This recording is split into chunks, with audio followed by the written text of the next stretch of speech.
बिस्मिल्लाहिर्रहमानिर्रहीम। अस्सलाम वालेकुम नाज़रीन, मैं अहमद फ़वाद हूँ और आप मेरा यूट्यूब चैनल देख रहे हैं। अहम ख़बरों, तजज़िये और तबसरे के साथ आज की व्लॉग में आपकी खिदमत में हाज़िर हुआ हूँ। इमरान खान के ख़िलाफ़ साइफ़र केस का जो मुकदमा है वो भी आलमोस्ट फ़ारिग हो चुका है। जज अबुल हसनात ज़ुल्करनैन साहब जो कि इस मुकदमे की समाअत कर रहे हैं, उनके इस मुकदमे से जुड़े कुछ अहम रिमार्क्स सामने आए हैं और एक्सक्लूसिव रिमार्क्स हैं, किसी अदालत में नहीं दिए बल्कि एक महफ़िल के अंदर उन्होंने ये गुफ्तगू की है।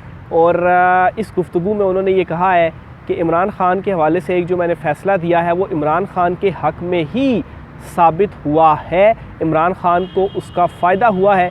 कुछ इस हवाले से मैं एक्सक्लूसिवली डिटेल्स हैं मेरे पास, आपके साथ मैं शेयर करूँगा कैसे ये जो मुकदमा है ये भी तोशाखाना जैसा मुकदमा ही साबित होने जा रहा है। एक तो ये, और दूसरे नंबर पर इमरान खान साहब की रिहाई की जो रोपकार हैं, जो ऑर्डर्स हैं वो जारी हो चुके हैं और अटक जेल इन ऑर्डर्स को ले जाया जा रहा है, जिसके बाद तोशाखाना में इमरान खान साहब की बाकायदा तौर पर जो कानूनी प्रोसेस है वो मुकम्मल होने के बाद रिहाई हो जाएगी। और आखिर में वज़ारत कानून की जानिब से एक ख़बर सामने आई है कि जो लेटर प्रेसिडेंट अलवी ने लिखा था इलेक्शन की तारीख़ के इख्तियार के हवाले से, इसके ऊपर उन्होंने जवाब दिया है और अपने जवाब में उन्होंने आर्टिकल 48(5) का हवाला दिया और ये कहा कि इसके तहत सदर मुमलिकत वफाक में जो तारीख़ है वो इलेक्शन की दे सकते हैं, लेकिन इसमें एक शर्त है। वो क्या है, इस पर भी कुछ डिटेल्स हैं, एक्सक्लूसिवली आज के व्लॉग में आपके सामने रखूँगा। तो सबसे पहले तो नाज़रीन जो आगाज़ है वो मैं करता हूँ जो साइफ़र वाला केस है। इस केस की समाअत हुई है आज और इस केस की समाअत करने के लिए जज अबू अल हसनात ज़ुल्करनैन साहब जो हैं वो बाकायदा तौर पर इस्लामाबाद से अटक गए और अटक जेल में उन्होंने ये जो केस था इस केस की समाअत की। और ज़ाहिर सी बात है वहाँ पर अंदर ही ये समाअत हुई है, मीडिया अलाउ नहीं था, कोई और अलाउ नहीं था, वकला टीम को भी बड़ी मुश्किल से इजाज़त मिली और इसलिए अभी तक की जो इसकी ख़बर सामने आई है वो सिर्फ इतनी है कि इमरान खान साहब का 14 रोज़ा जो जुडिशल रिमांड है वो मज़ीद मंजूर हुआ है। प्रोसीडिंग वगैरह इसमें हुई केस की और सिर्फ 13 सितंबर तक जो है वो इमरान खान साहब इस केस में जुडिशल रिमांड पर जेल में मौजूद रहेंगे। तो ये तो इसकी जो है वो थोड़ी सी अपडेट थी, लेकिन साथ ही साथ इसी केस में इमरान खान साहब ने आज क्या किया है कि ज़मानत की जो दरख्वास्त है वो इस केस में भी दायर कर दी है। मैंने आपसे कल भी कहा था कि जुडिशल के बाद वाला जो मरहला होता है उस मरहले में आप ज़मानत की जो दरख्वास्त है वो दायर कर सकते हैं, लेकिन जिस्मानी रिमांड के बाद ये प्रोसेस नहीं होता। तो बहरहाल इमरान खान साहब ने इस केस के अंदर ज़मानत की भी जो दरख्वास्त है वो दायर कर दी है और इसमें भी इमरान खान साहब की जो ज़मानत है वो हो जाएगी। तो बहरहाल इसकी जो डिटेल्स है ज़मानत की दरख्वास्त की और दूसरे केस की वो जो है वो मैं आपके साथ शेयर करता हूँ। तो इसमें नाज़रीन कुछ हुआ ये कि इमरान खान साहब को अदालत के रूबरू पेश किया गया, हाज़िरी उनकी लगाई गई। पीटीआई की लीगल जो टीम थी वो भी उस वक्त वहाँ पर मौजूद थी। हाज़िरी लगाने के बाद इमरान खान साहब के रिमांड में 14 रोज़ की जो तोसी है वो कर दी गई और फिर इसके बाद जो जज अबू अल हसनात ज़ुल्करनैन हैं इस केस की समाअत करने वाले, वो अटक जेल से वापस अपना जो जुडिशल कॉम्प्लेक्स है वहाँ पर आ गए। फिर इसके अलावा जो इमरान खान साहब ने इस केस में ज़मानत दरख्वास्त दायर की है, इसमें अपडेट ये हुई है कि जज अबू अल हसनात, ये थोड़ा प्रोनाउंसिएशन गलत करने पर माजरत। तो बहरहाल इसमें उन्होंने जो फ़रीक़ैन है उनको नोटिस जारी कर दिए हैं, आज ही दायर हुई है और आज ही इसके ऊपर पेशरफ्त हुई है और ज़मानत बादस गिरफ़्तारी की ये दरख्वास्त है और इसके ऊपर 2 सितंबर को जो दलाइल हैं वो अदालत की जानिब से तलब कर लिए गए हैं। तो आज ये दोनों इकट्ठा एक ही केस था और उसी केस के अंदर ये ज़मानत भी दायर हुई और इसमें भी जज साहब की जानिब से ये जो अहम पेशरफ्त है वो सामने आ चुकी है। और इसके अलावा एक और भी आज के केस में हुआ है साइफ़र वाले मामले में भी, वो ये हुआ है कि इमरान खान साहब ने खसूसी अदालत अटक जेल मुंतकिल करने का जो नोटिफिकेशन है वो चैलेंज किया है और उसमें इमरान खान साहब ने कहा है कि ओपन कोर्ट में हेयरिंग होनी चाहिए, जुडिशल कम्प्लेक्स में ही हेयरिंग होनी चाहिए और इमरान खान साहब को वहाँ पर आप पुलिस बिल्कुल ले जाए और वहाँ पर इस केस की जो समाअत है वो होनी चाहिए, मीडिया मौजूद होना चाहिए ताकि उनको भी मालूम हो सके कि आखिर इस केस में जो है वो क्या क्या हेयरिंग के दौरान हो रहा है। और इसमें सेक्रेटरी कानून को, सेक्रेटरी दाखिला को, चीफ़ कमिश्नर को, आईजी को, DGFIA को इस दरख्वास्त के अंदर फ़रीक बनाया गया, जबकि सुप्रीडेंट अडयाला जेल और सुप्रीडेंट अटक जेल को भी इस दरख्वास्त के अंदर जो फ़रीक है वो बनाया गया है। तो ये तो होगी आज की कुछ अहम तरीन अपडेट्स, लेटेस्ट अपडेट्स। अब मैं आता हूँ कि जज अबू अल हसनात जो हैं, इनकी जानिब से एक महफ़िल थी। चूँकि मैं उस महफ़िल की ज़्यादा डिटेल जो है वो भी आपके साथ शेयर नहीं करना चाहता, लेकिन उसमें जो गुफ्तगू है जज साहब की वो बड़ी इम्पॉर्टेंट है, जो इस केस के हवाले से और इमरान खान साहब के हवाले से, वो मैं आपके सामने रखता हूँ। उन्होंने इस महफ़िल के अंदर ये गुफ्तगू की कि इमरान खान साहब को चूँकि 29 तारीख़ को ही इस केस में जुडिशल कर दिया गया था, जुडिशल रिमांड, और 30 तारीख़ तक इस केस में जुडिशल कर दिया गया था। और जब इमरान खान साहब की तोशा खाना में रिहाई के ऑर्डर सामने आए, उसके 1 घंटे के बाद ही इस अदालत का भी ये जो फ़ैसला था वो सामने आया, जिसकी वजह से इमरान खान साहब आज भी जेल में हैं, क्योंकि इस केस में उनकी फिर गिरफ़्तारी डल गई और फिर मज़ीद 14 रोज़ की आज भी तोसी होगी, तो 13 तारीख़ तक इमरान खान की जुडिशल पर जेल में हैं। तो बहरहाल इसमें जज साहब की जानिब से ये कहा गया कि ये जो फ़ैसला था वो एक किस्म का इमरान खान साहब के ही हक़ में था। इसकी जो रीज़न है वो ये है कि अगर जिस्मानी रिमांड के ऊपर इमरान खान साहब को भेजा जाता तो फिर उसके बाद वो जुडिशल होते, तो फिर जाकर ज़मानत का जो मरहला था वो आना था। तो इमरान खान साहब को जुडिशल किया गया। इसकी वजह, इसकी जो एक इमरान खान को इसमें रिलीफ़ मिला वो ये था कि इमरान खान साहब अब ज़मानत के लिए भी जो रुजू है वो अदालत से इसके बाद चूँकि किया जा सकता है, वो अदालत से रुजू कर सकते हैं। तो ये इनकी जानिब से जो है वो कहा गया। और आपको याद होगा कि लास्ट व्लॉग में भी इस हवाले से सेम यही डिटेल्स मैंने आपके साथ शेयर की थी, क्योंकि बहुत सारे लोगों ने कहा था कि ऐसे अचानक से गिरफ़्तारी और जेल में दोबारा भेज दिया गया, जुडिशल कर दिया गया। तो उस वक्त भी मैंने आपसे शेयर किया था कि ठीक है, जो एक प्रोसेस हुआ है, चीज़ें हुई हैं, उसके ऊपर सवालात ज़रूर उठ रहे हैं, लेकिन एक इसमें जो पॉजिटिव पॉइंट है इमरान खान साहब के लिए वो ये था कि जुडिशल के बाद ज़मानत वाला मरहला है, और उसमें भी आज जज अबू अल हसनात ज़ुल्करनैन जो है उन्होंने फौरी तौर के ऊपर इसके ऊपर नोटिस जारी करते हुए 2 सितंबर को ये समाअत रखी है। यानी कि आज 3 है, तो आज से 2 दिन के बाद 31 और पहली का दिन, और फिर 2 तारीख़ को इस केस की जो समाअत है वो होगी। तो इस केस में भी फौरी इमरान खान साहब की जो ज़मानत है वो हो जाएगी, और फिर उसके बाद इमरान खान साहब इस केस में भी रिलीज़ हो जाएंगे। लेकिन अब फिर बात वहीं पर आकर अटकती है कि जब तक जो कुछ ताकतवर हलके हैं वो अगर नहीं चाहते कि इमरान खान रिलीज़ ना हो, तो फिर किसी और केस में इमरान खान साहब की जो गिरफ़्तारी है वो डाल देंगे। तोशा खाना केस में रिहाई का ऑर्डर आने के बाद, फिर तहरीरी ऑर्डर आने के बाद जो एक प्रोसेस होता है कानूनी, उसे फॉलो करने के बाद जो रिहाई के रोपकार हैं वो जारी होते हैं, ज़मानती मुचलके जमा करवाए जाते हैं। फिर उसके बाद वो रोपकार उस मुतलका जेल में जाते हैं, और उस रोपकार की बेस के ऊपर जो रिहाई है वो जो मुल्ज़िम होते हैं उनको मिलती है। तो ये प्रोसेस होता है ज़मानत के बाद का। तो ये प्रोसेस मुकम्मल कर लिया गया है। तोशा खाना केस में रिहाई के जो ऑर्डर्स कहें या रिहाई के जो रोपकार हैं वो जारी हो चुके हैं।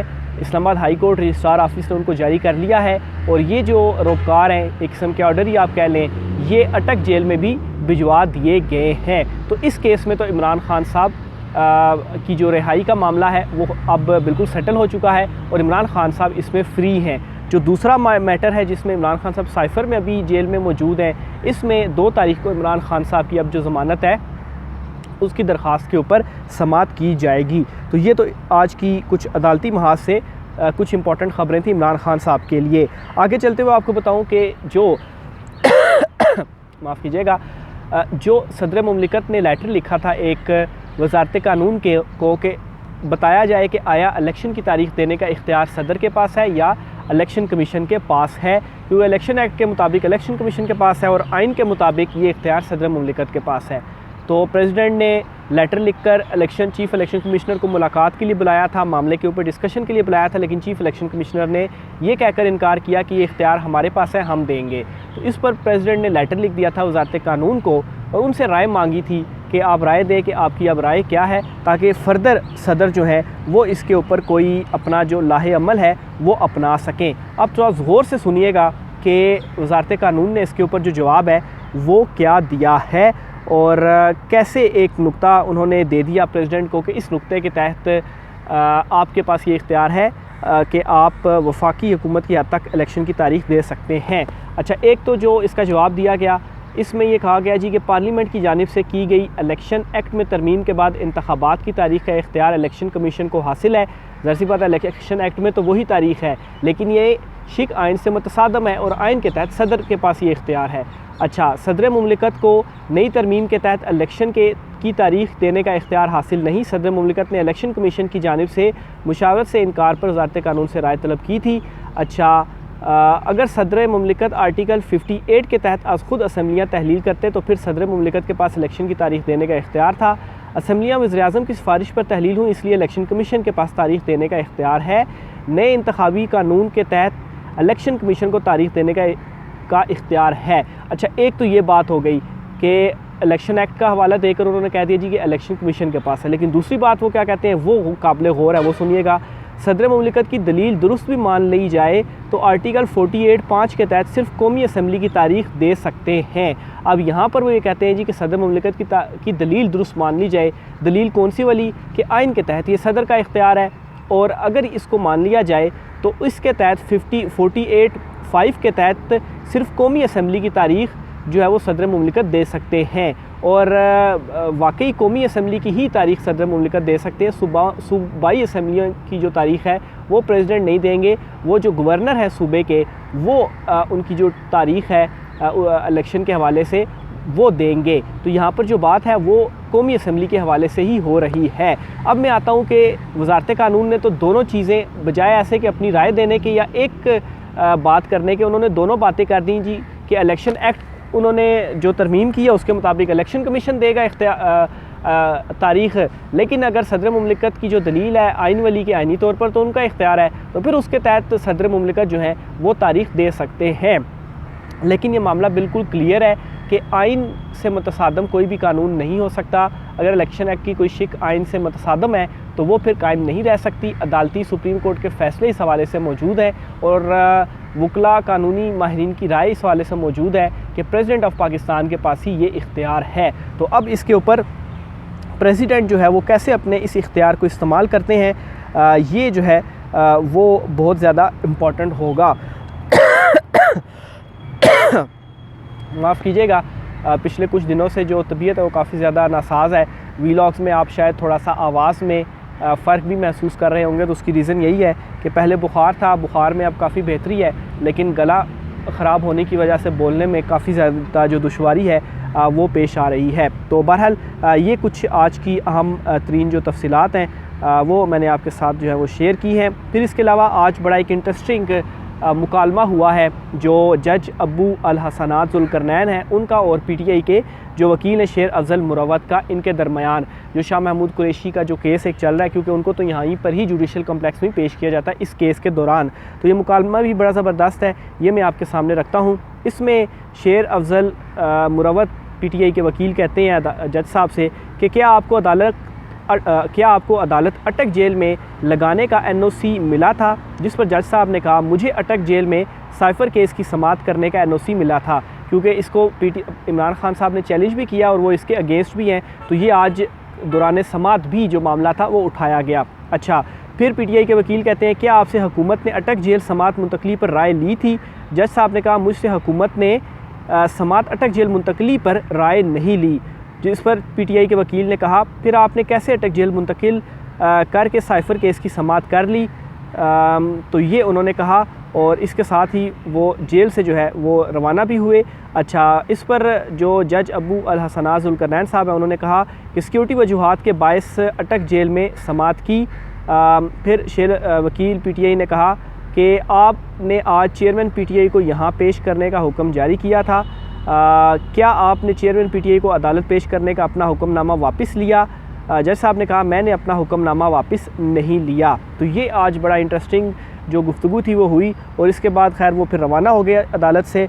और लेकिन इसमें एक जो चीज़ है वो क्लियर होती है, वो ये कि जज साहब से अदालत मुंतकली का पूछा ही नहीं गया, और अदालत मुंतकिल करके उनको बताया गया, और फिर उन्हें चूँकि मुंतकिल हो गई थी तो उन्हें मजबूरन वहाँ पर जाकर जो है वो केस की समाअत करना पड़ी। यानी कि वज़ारत कानून ने ख़ुद ये जो है वो किया कि इमरान खान को सिक्योरिटी थ्रेट्स हैं तो ये समात यहाँ पर नहीं होनी चाहिए। हालांकि इससे कबल इमरान खान साहब जब पेश होते रहे तब इमरान खान साहब कहते रहे सिक्योरिटी थ्रेट्स हैं, हमला भी उससे पहले हो चुका है इमरान खान के ऊपर, लेकिन तब जो अदालतें थीं वो मुंतकिल नहीं की जाती थीं। लेकिन आज जो है वो उन्होंने मुंतकिल की और जज साहब से इस हवाले से राय भी नहीं ली गई, पूछा भी नहीं गया, बस नोटिफिकेशन जारी हुआ और उनसे कहा कि आप जाएँ वहाँ पर जाकर केस की जो समात है वो करें। तो ये आज की कुछ अहम तरीन ताज़ा तरीन अपडेट्स थी। राय का इज़हार कीजिएगा।